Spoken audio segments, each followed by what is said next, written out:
कोकणातील शेतकरी वर्गासह सर्वांनाच पावसाची आतुरता लागून राहिली होती।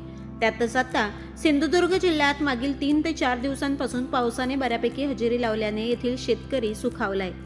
जिल्ह्यात अनेक भागात शेतनांगरणी सुरू झाली असून काही ठिकाणी पेरणी झाली आहे, तर पुढील 3 ते 4 दिवसात पाऊस आणखी सक्रिय होईल असा अंदाज देखील व्यक्त करण्यात येतोय।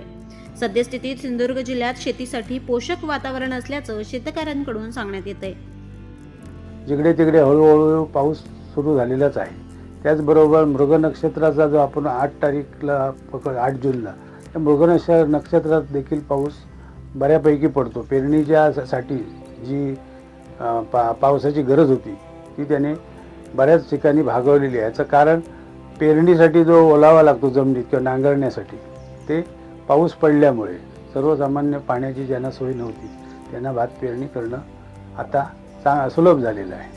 भविष्यात जर कदाचित हवामान खात्याच्या अंदाजानुसार जुलै ऑगस्टमध्ये पाऊस कमी पडणार असं म्हणतात, तो जर त्यांचा अंदाज खरा ठरला तर शेतकऱ्यांनी आतापासून आपल्या कोकणामध्ये नदी ओढे एकदा जून जुलैमध्ये पाऊस भरपूर पडला की नदी ओढे वाहायला सुरुवात होते।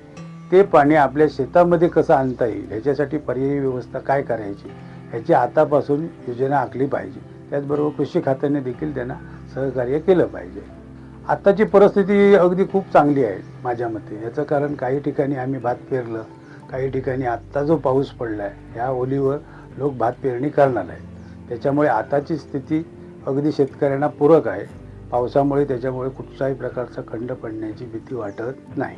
कोकणाच्या कानाकोपऱ्यातील माहिती थेट आपल्यापर्यंत पोहोचण्यासाठी आजच आपल्या कोकणी आवाज या चॅनलला लाईक, फॉलो आणि सबस्क्राईब करा। व्हिडिओ आवडल्यास शेअर करा।